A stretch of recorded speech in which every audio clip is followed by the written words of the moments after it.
Sir, ready, sir.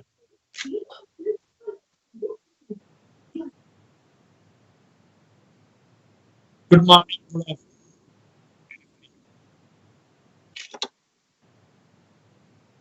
afternoon. Whatever time you see this video, uh, we have a special guest.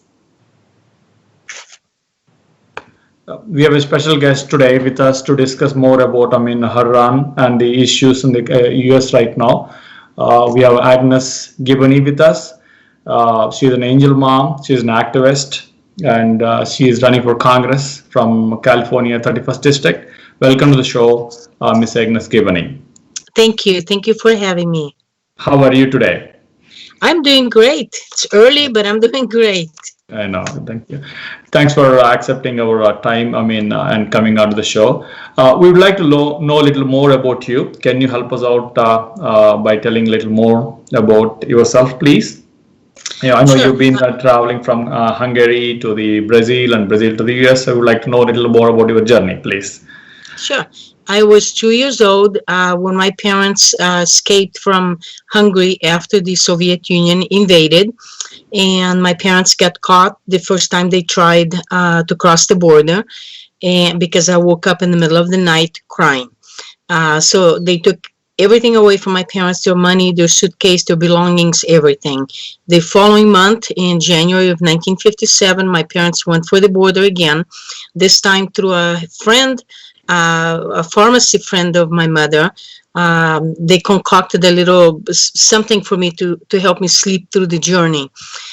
We crossed into Yugoslavia, where we remained in a refugee camp for about 10 months. And because my father was born in Yugoslavia, they wanted us to stay. And my mother said, no, we're going to America. So they barred us from coming to America. We're given 3 countries to choose from: South Africa, Austria, or Brazil. My parents chose Brazil, where I grew up. We lived there for 13 years.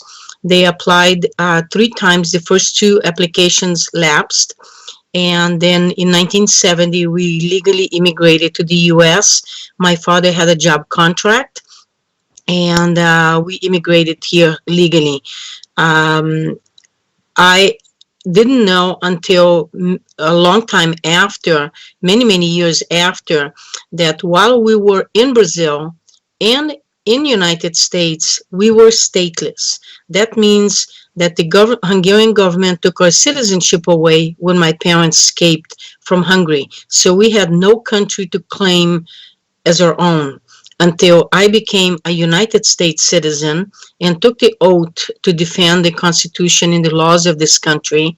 And this is one of the main reasons why I decided to run, because this country was founded and politicians weren't supposed to be a career politician. They weren't supposed to be there for 20, 30, 40 years.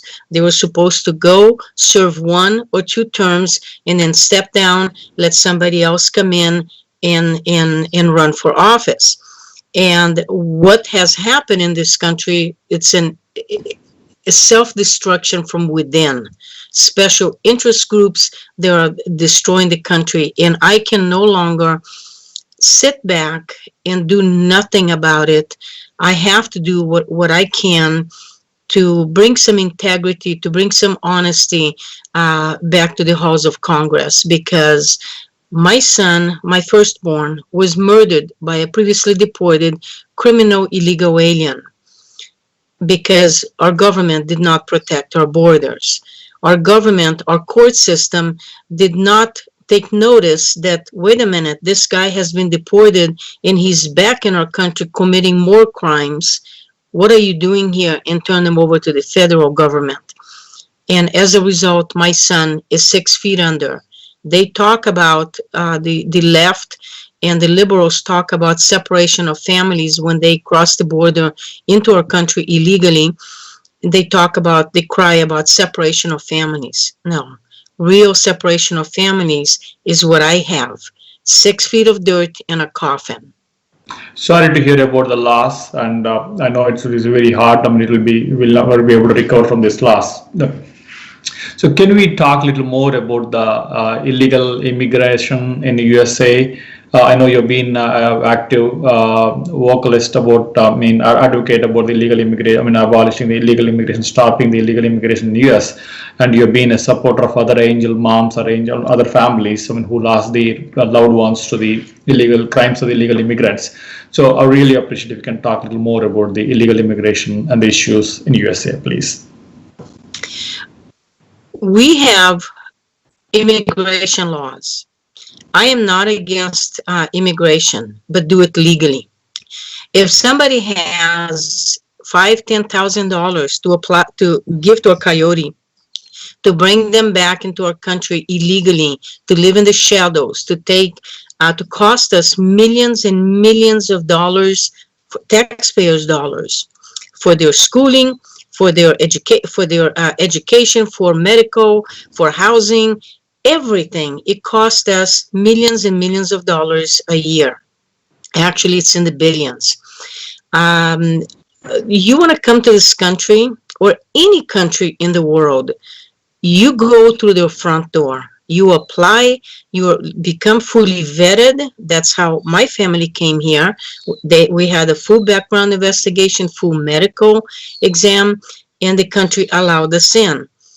We cannot, as a country, as a nation, accept everybody. As we speak, there would be 500 million people wanting to come to this country right now.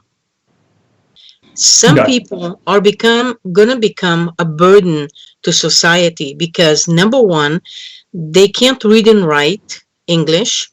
They can't read and write sometimes in their own language. How are they going to make it in this country?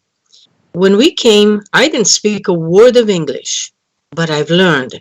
And I know many people from Central, South America, mainly, that live here for 20, 30 years and cannot carry a conversation in English, cannot ask a simple question, where can I find sugar? What aisle is sugar in? Or just can't speak the language. We have a process.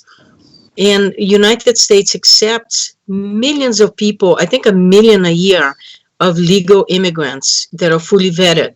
And these are people that will contribute. Yes, United States was founded on immigration because immigrants came here to contribute, not to take. You come here to give to the country, not to change it. Gotcha. Thanks for your views on that particular topic. And so what made you to run for the Congress? I know you've been, you have a family and you're happy, with the other except with the tragedy. So what made you to run for the Congress? I never thought about politics. I never thought about running for office, and actually hated politics. Now even more because I see how nasty and dirty it is. In August, I got a letter from the California Department of Corrections telling me that my son's killer is going to be released. Actually, his release date would have been 2 days ago, June 24th of 2020. And then his case increased to November because he acquired some points in prison. And each month, each couple of months, they would shave off 2-3 months last year. So in August, I got a letter from the president stating that he's going to be released in November 23rd, but it could be 1 or 2 days earlier.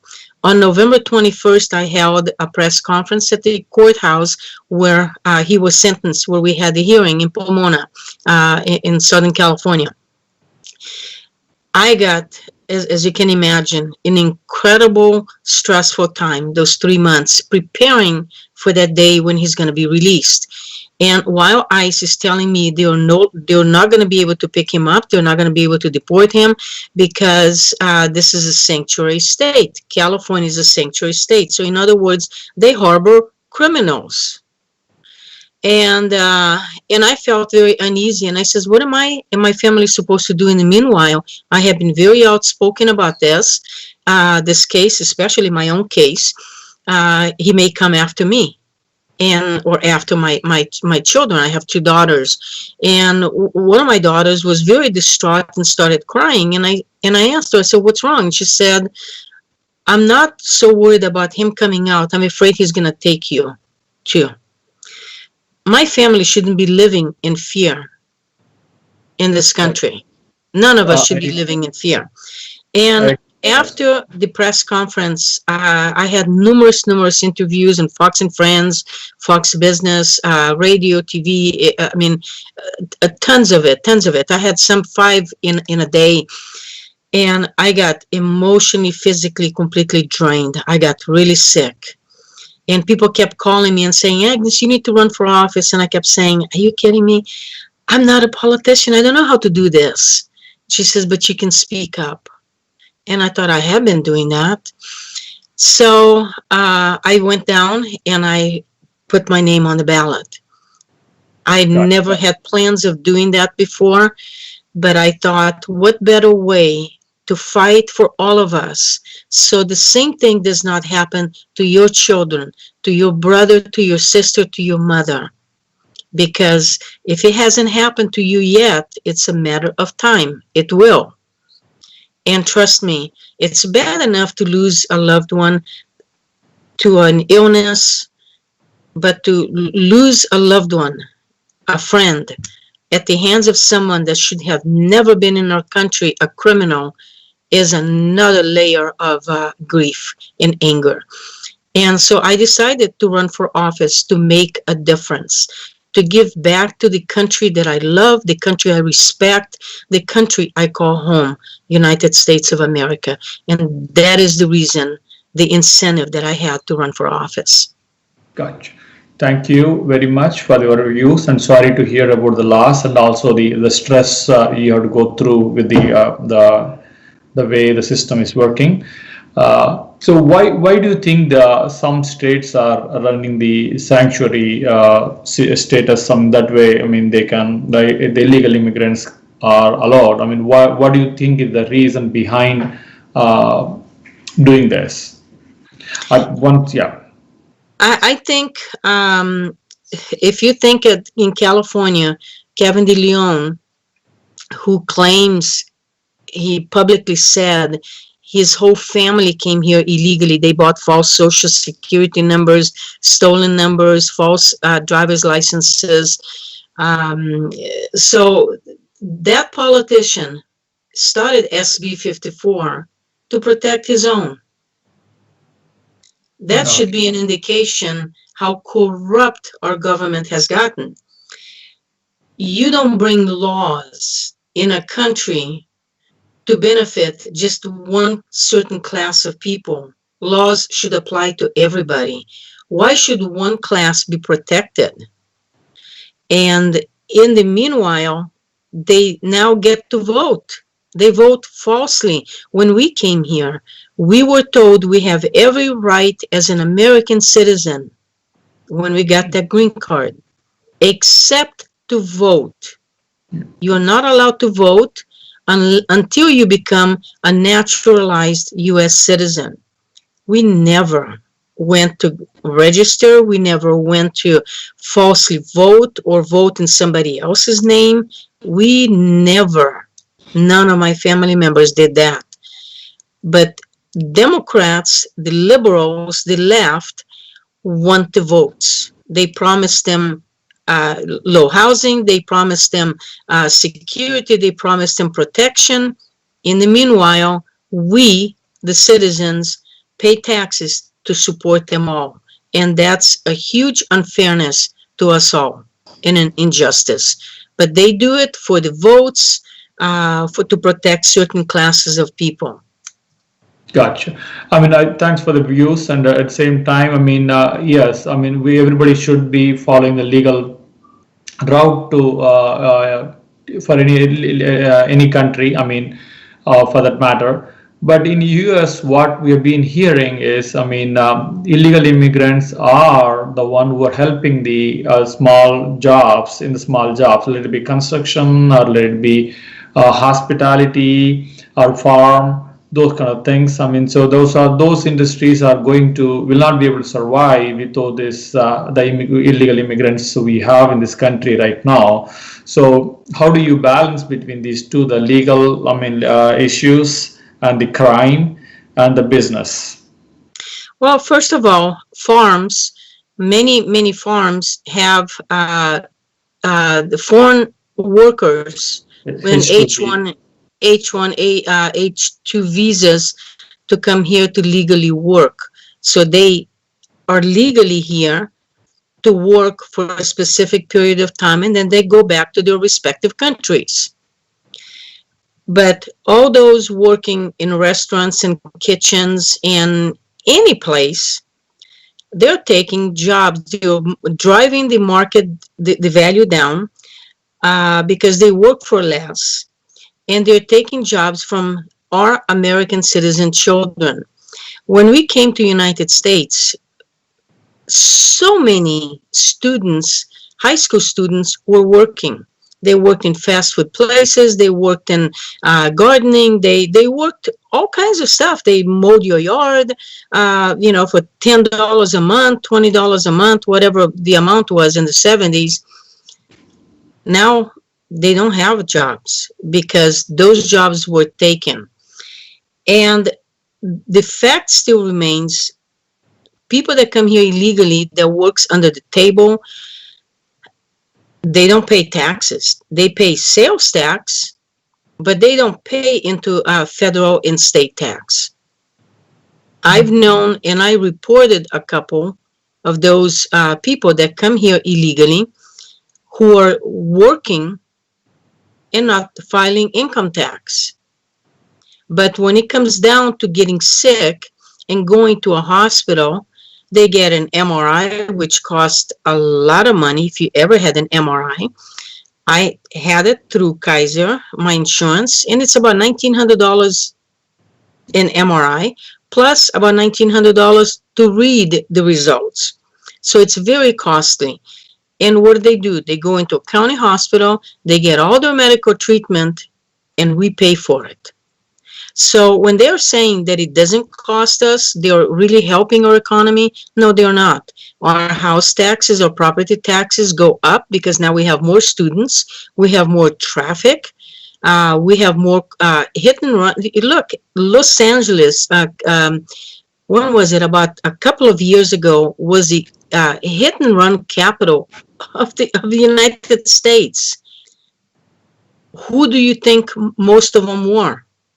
Unlicensed, uninsured, and most likely somebody that's not here legally. I'm not saying all of them, but a good majority that got apprehended were illegals. And I'm not putting blame or degrading them at all, because many of them are incredibly nice people. Many of them are very, very hardworking.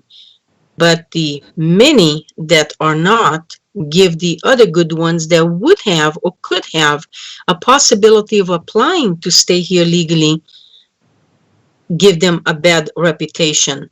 And the ones that have a criminal record, no excuse, deport them. Because today they are victimizing me, tomorrow they're going to victimize you. It's true. Gotcha. Thanks for the views on that particular topic.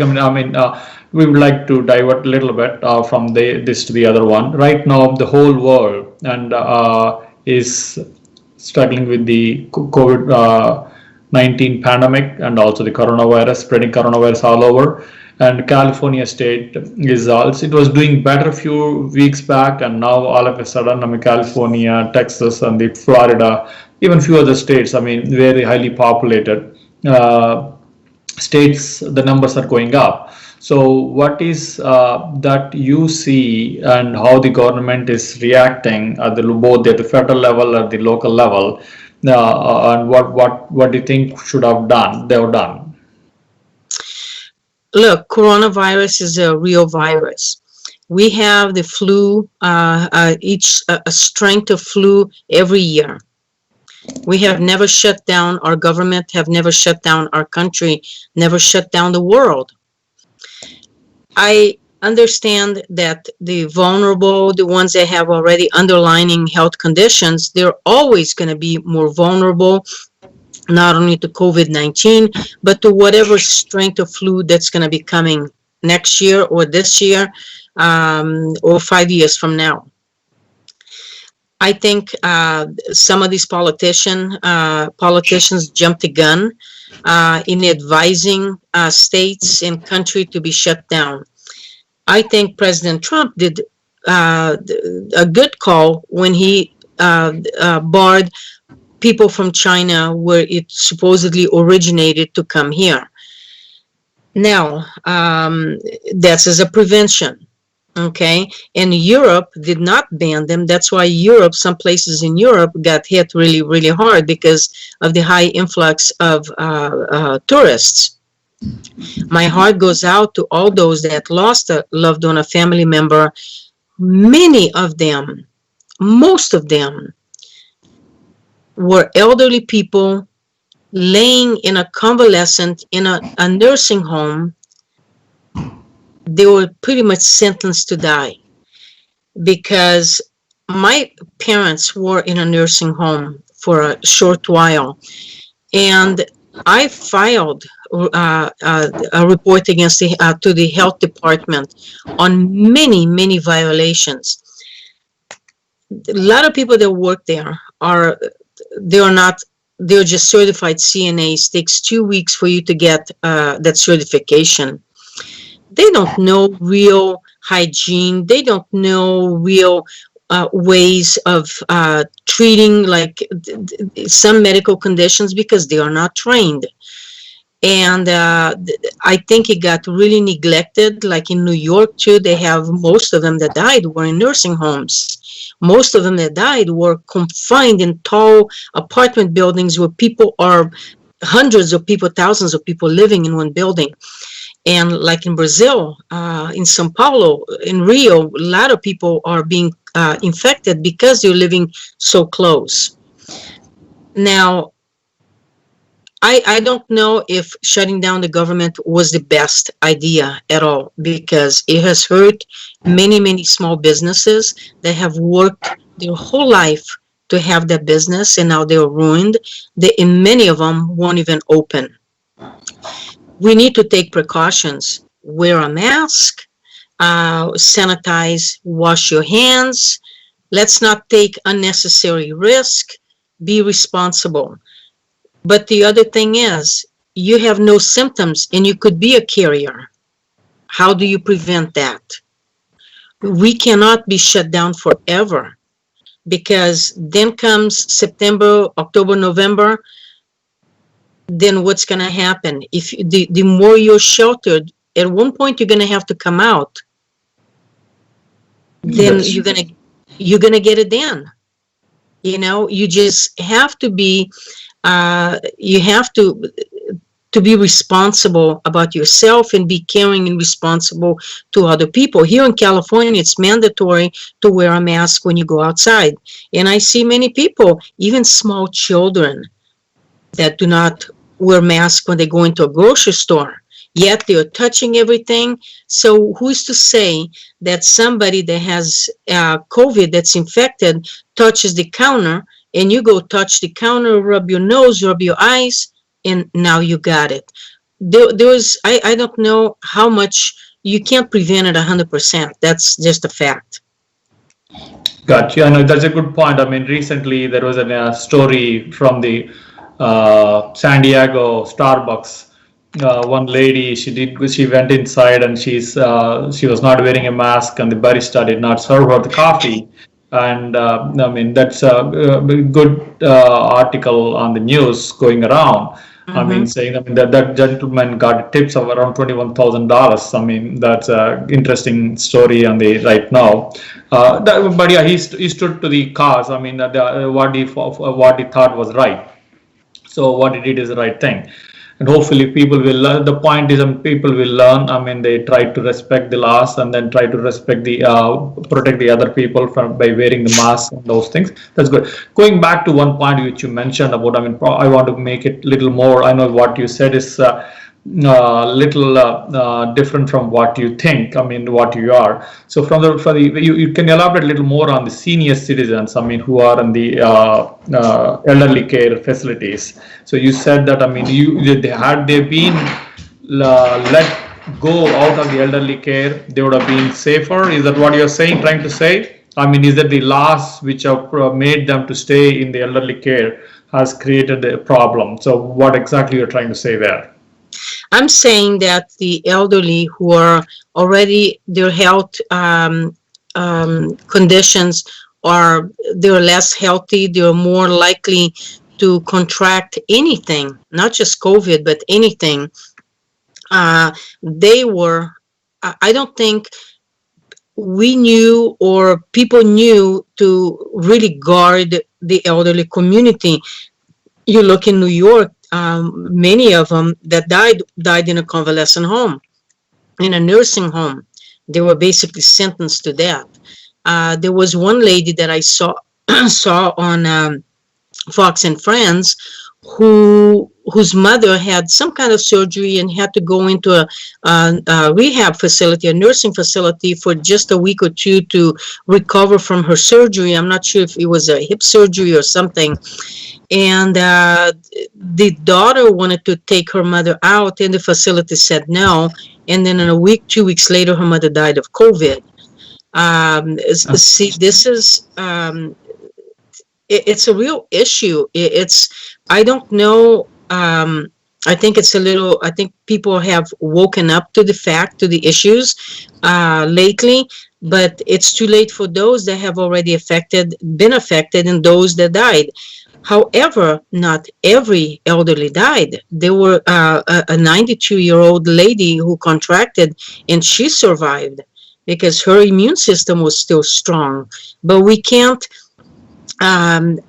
be careless about it and say, oh, if that lady survived, then the other one will survive, because we don't know what underlying health conditions those other elderly people have. And even young people with some health issues, and I'm no doctor by all means, they're more susceptible, or somebody that's going through cancer treatment whose immune system is really down, they have to be extra cautious, like with anything. Not just COVID, with anything.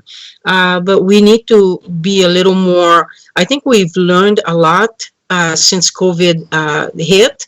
And I think we still have a lot to learn. But let businesses go back. Let businesses start opening up. The other issue of this that I find absolutely amazing is because of COVID, many people applied for unemployment.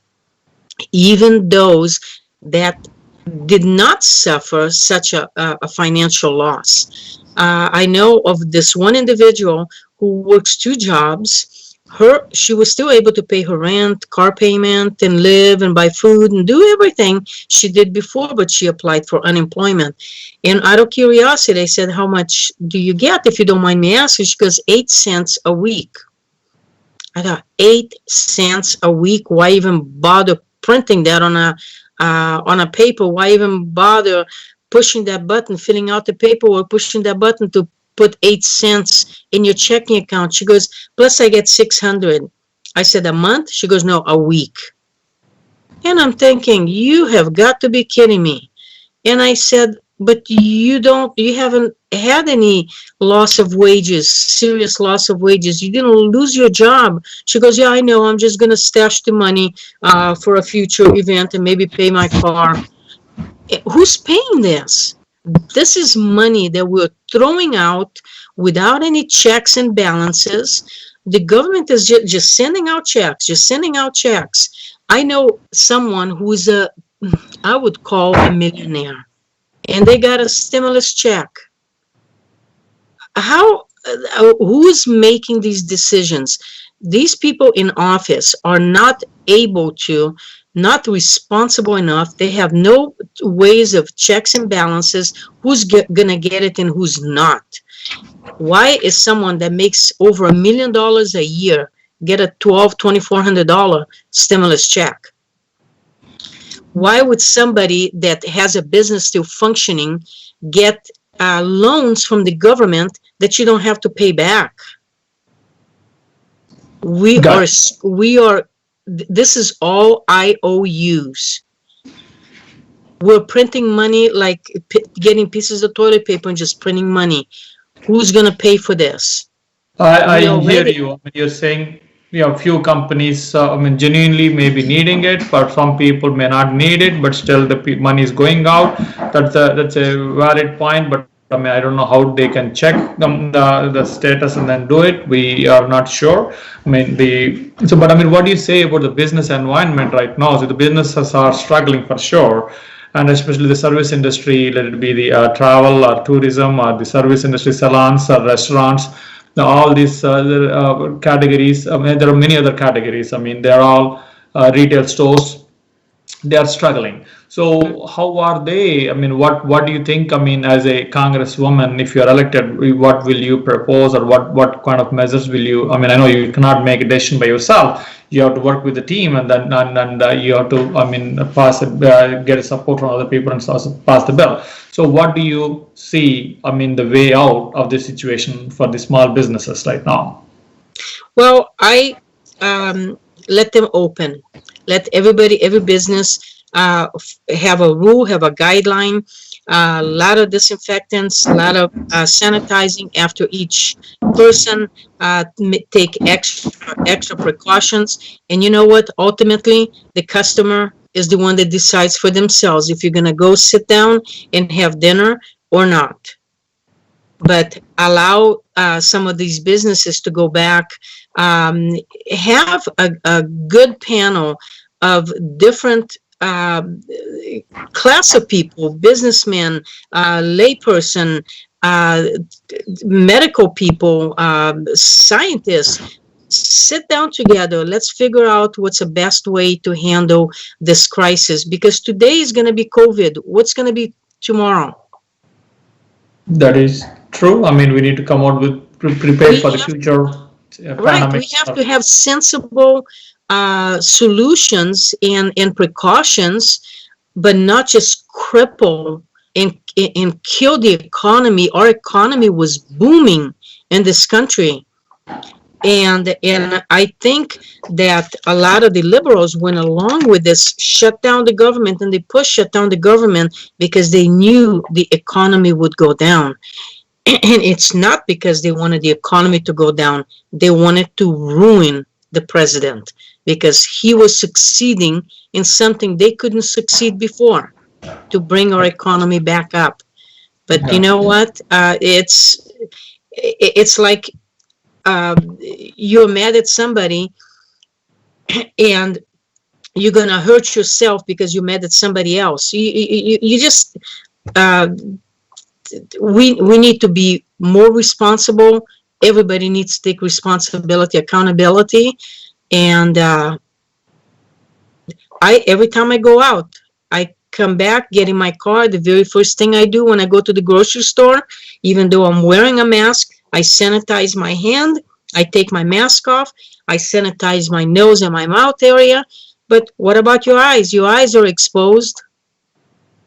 So is anybody talking about that? That maybe you scratch your eyes and through the tear ducts, you're gonna, so we can't prevent something 100%. It's impossible. We just need to be responsible. But I don't think shutting down the country was the wisest decision. Gotcha. So it's not that I'm trying to support either one. I mean, the liberals or the Republican Party, but I mean, liberals have been claiming that, I mean, they have given the I mean, how to handle a pandemic guidelines and those kind of things in the past, and the current government they claim. I mean, the current government has kind of not followed those, and that's the reason we are not able to control this pandemic. So how do we take that particular thing, and whatever views on that? You know, speaking from a citizen, someone that's not political, these last several years, there has been such a division between the parties. This should be a nonpartisan issue. The parties are attacking, they're assassinating each other's character, they're they are doing everything just to put the other one down, and they're doing whatever and however it takes. The two parties ought to be ashamed of themselves. They need to put their differences aside, sit down for the good of all. That's why they are in office. That's why they were elected, to take care of us, to take care of the country, to help run the country efficiently. We spent 3 years on Russian collusion. That didn't work. We spent a long time on, bringing up President Trump's past on sexual nonsense. Then it was the impeachment that they spent millions of dollars. Congress pretty much didn't do anything except the impeachment. They didn't succeed in that either. Now they're milking this COVID to bring the economy, to destroy the economy just so they can destroy President Trump. What they are forgetting is they're destroying each one of us in the process. Gotcha. Thank you very much for your views. And you did mention in the beginning also that, the politicians are, are holding the office for a long time. But our elections are supposed, I'm talking about the term limits, for the Congress people and the senators. But what we have been hearing is the elections are supposed to be that we check for the term limits, because if they are not doing well, the voters should be taking them out of the office. So that is indirectly kind of a term limit for the officer, the politician or a person who's holding the office. So what do you think? Is it working? The voting election system is working in checking the balance, checking the performance of the office holder, or do we need to have term limits on these positions too? Term limits, period. Many people vote. I have asked a lot of people, this is before I even decided to run for office. Last election, I would ask people, I said, what inspires you to vote? And some people said, well, I vote if they are Latinos, I vote if they have a Latino last name, I vote for that person. They don't know anything about that candidate. They don't know what they do or they don't do, but they vote because of the last name. Or the other one was, well, he or she is the incumbent. Obviously, they're doing okay, so I'm just gonna keep them. I'm just gonna vote the same, keep him in. But they don't know anything that incumbent has not done. Has damaged the community. They know nothing. Many people, unfortunately, are not very well informed.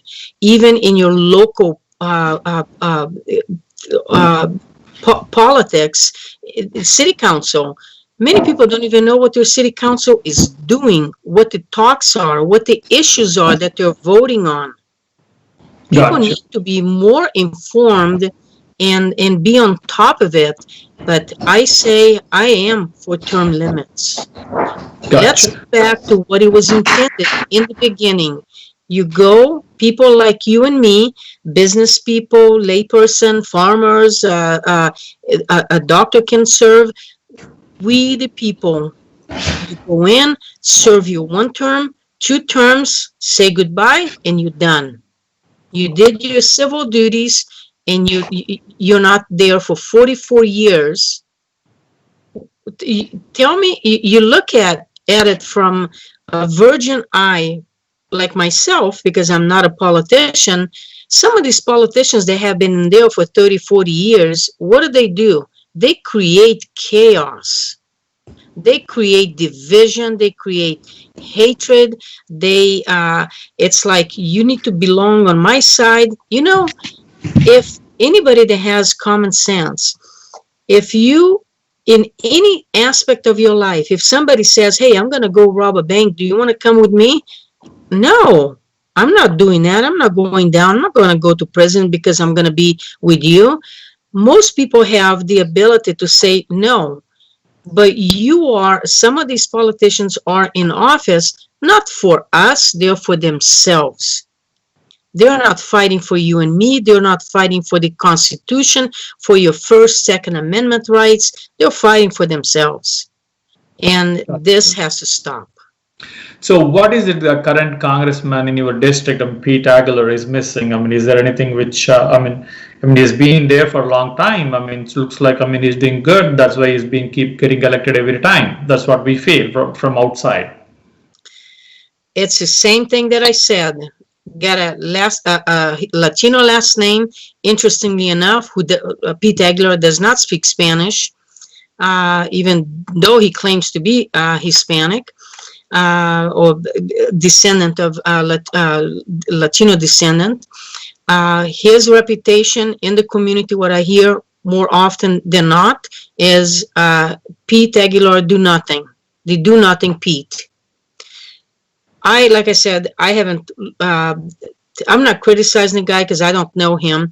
From my own experience, I have been to his office. I have called his office on issues. I have contacted him personally at events, asking him. He is for open borders. He is for DACA, protecting DACA. And I asked him at one event, I said, but Mr. Aguilar, thank you for protecting the DACA children. I was being facetious. I said, but where is the protection for our children? And he goes, well, they were innocent. They were brought here. They were innocent kids. Not all of them are innocent kids. You look at some of them, the history that already came out. Some of them are gang members. Some of them have been in prison. And these are the DACA, the little angels that we're protecting. I'm sure amongst them, there's some wonderful, high-achieving children. But there's a whole lot that are not. And we're protecting them too. And instead of just deporting them, let's get rid of the criminals. You're in a gang, get out. No, we protect them, we embrace them. Where's the embrace for children like mine? And I said, but where's the protection? Where's the sanctuary for our children? And he looked at me and walked away. Okay. Besides being disrespectful, that was hurtful. Because my son was my son. I gave birth to him. I have to visit my son in the cemetery to celebrate his birthday. I am permanently forever separated from my son. Does he care? No. He cares more about DACA, about illegal aliens, open borders. Can you imagine if you opened your doors to your home, if everybody listening would open their doors and say, anybody come on in. If I went to your house and said, I like your house. I'm going to live here. And you know what? Your master bedroom, it looks better than mine. I'm going to live here and just take over your house. Would you allow me to do that? No. You would say, get out of here. You would protect your property. Now we're getting to the point that they want to, when this COVID happened, what was the first thing that they wanted to ban? Wanted to ban being able to buy ammunition. Wanted to ban you buying firearms. Why? Because they don't want you to defend yourself.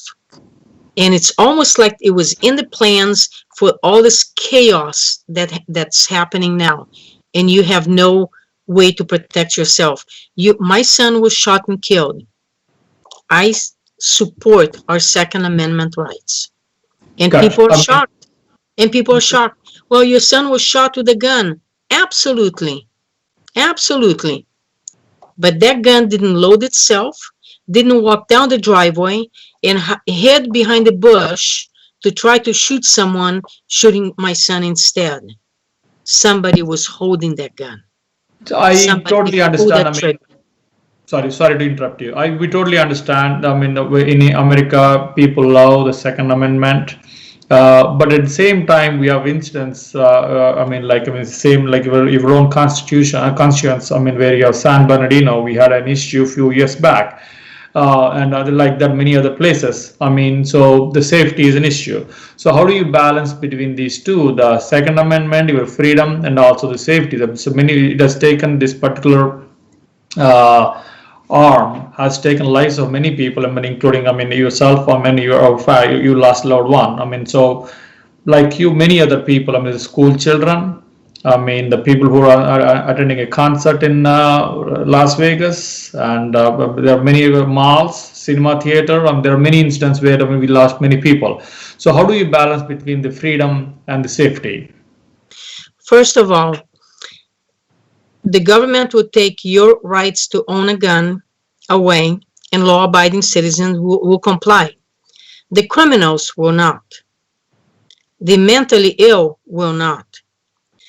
Those who are going to commit crime, they're going to find a way, they're going to import, they're going to make, they're going to do what it takes. So let's assume that we take everybody's gun, even the criminals, the gangs' gun. We take every one of them away. You're still going to have knives. You're still going to have vehicles that they can plow into crowds of people that they have done already. They, in places in Europe, England and France, notorious for that. People that want to do harm and damage would do that. Here in California, committing a crime using a gun was an enhancement of a charge, a 10-year gun enhancement. Now the liberals took that away.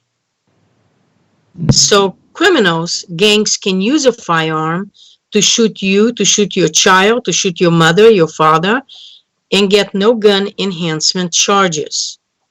We need to bring back severe punishment for those that commit serious crimes, not open the doors of prisons and let murderers and let criminals and gangs out to commit more crimes. Gotcha. So thanks for your views on that. And today, I mean, we have another social issue in our society, the Black Lives Matter, and then on the other side we have All Lives Matter movement. Especially the Black Lives Matter is gaining more momentum. So, what is your views and how is it in your area? I'm not quite clear what Black Lives Matter want. Their message is not very clear, but what they're showing that they're doing is burning down businesses, buildings, homes, people that have absolutely nothing to do with anything. So they're part of a mob, I think. When several years ago, when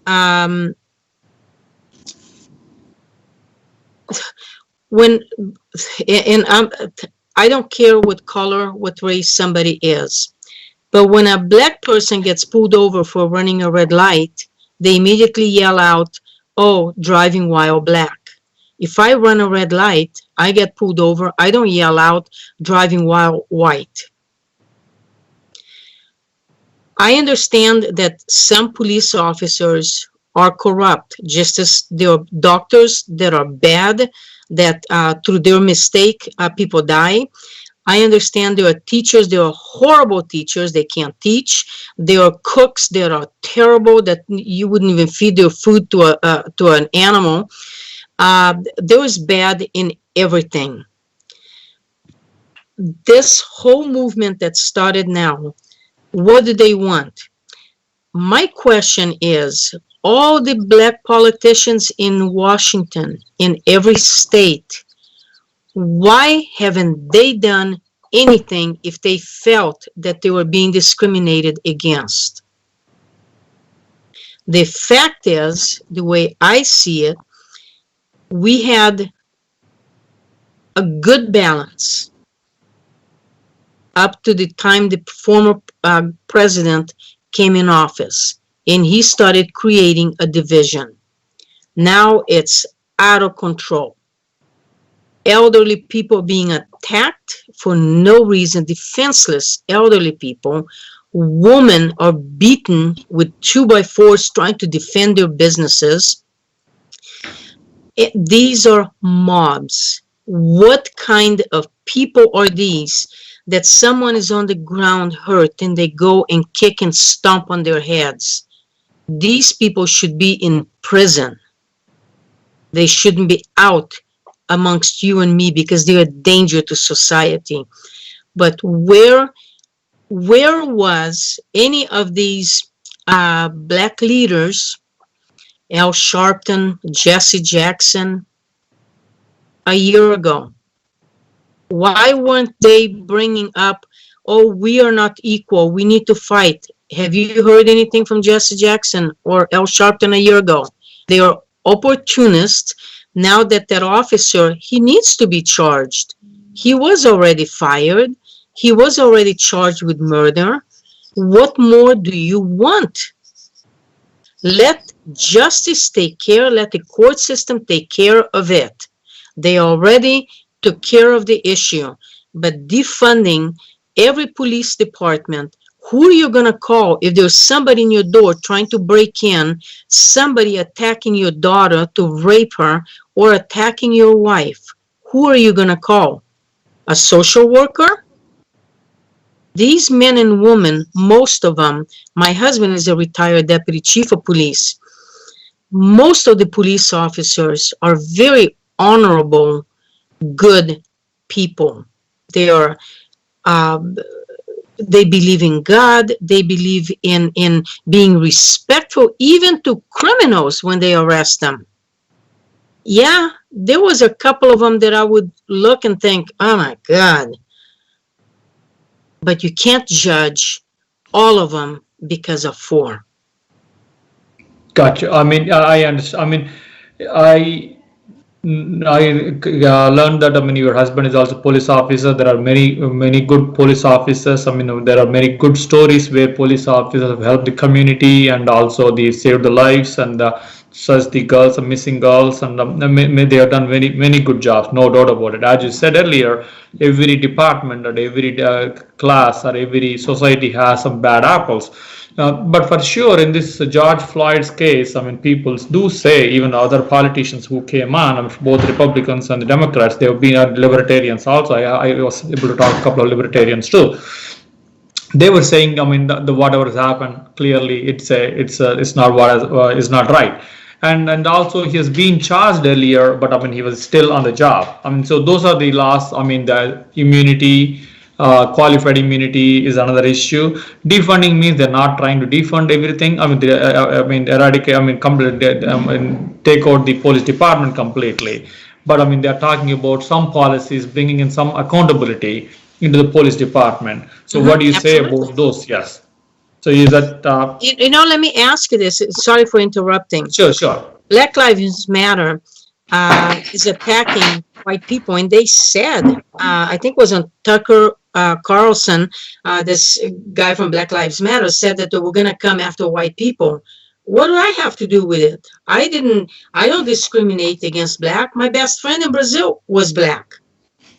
I don't discriminate. I look at character. You have a good character, I'm going to be your friend. I'm going to like you. You're a scumbag. I don't care what race, what color, religion you are. Stay away from me. Why isn't Black Lives Matter bringing attention to the hundreds of murders in Chicago? Black on black crime. Where is their outrage? Black Lives Matter just wants to create chaos. They declare themselves as Marxists, so they just want to create chaos. Burn down your businesses, your hard-earned business, damage, burn police cars, burn their communities down, and then they complain, well, we have no place to shop. Well, you don't deserve to have a business if you can't take care of it. It's like having a home. You got to maintain it. You got to make sure the roof is okay. You got to maintain that the windows are working well. So when it rains, the water doesn't pour in your house. You don't have leaks. You got to maintain it. What are they doing in predominantly black neighborhoods that horrible? What is it, Father's Day? 22 people were killed, including a 3-year-old little girl that got caught in the crossfire. Where is the outrage? Do you see Al Sharpton over there raising hell? Do you see Jesse Jackson over there raising hell? Where is the outrage? Thank you. My heart goes out to them. We need to all sit down, not in this is like a revolution pretty much. We need to sit down and say, okay, what is it that you want? I still don't know what it is that they want. They talk about reparations. How many people are really related to someone that was a slave? But are they talking about blacks that own slaves? Blacks in Africa that sold their own, that sold tribes that sold slaves? What about that? You know, I don't owe them anything. I wasn't a part of that. I didn't live in this country then. Let's just move on instead of playing victim forever. I understand. Look, there was things in my history, my country, that like the Trianon, they took huge lands of Hungary. Hungary used to be a lot bigger. They took chunks. Am I going to harp and complain and cry over that every day? No, it's done. Move on from here. Prove that you are responsible, that you are worthy, that you are. If I had a business, I would hire a black person. I don't care what the color is. You're a good employee. You have good values, good morals. You can come and work for me. We got your views, but I mean the point right now, the movement is going on. I mean they have been oppressed for a long time, and then they want some kind of level playing field. So even recently, you have California has been passing the ACA and to abolishing the 209. I mean where universities can discriminate on who they can take in. These things are coming up. We'll come back on those topics another day, and we will take your time and come back and talk to you on those things. Thanks for your views on this particular topic. Last thing is, healthcare. In this country, it's a big challenge right now. Even the pandemic has proven, that our system is not that great, but at the same time, also the health facilities are also not doing well. In spite of, as a consumer, we paying more. They are not able to survive and they are losing money. So how do you see this thing? We are paying more and they are not happy. We are not happy, and the service provider is also not happy. Who is happy here? Well, I'm telling you, let's bring back, number one, medicine back to doing medications and medical stuff back into our country. Let's bring businesses back to our country.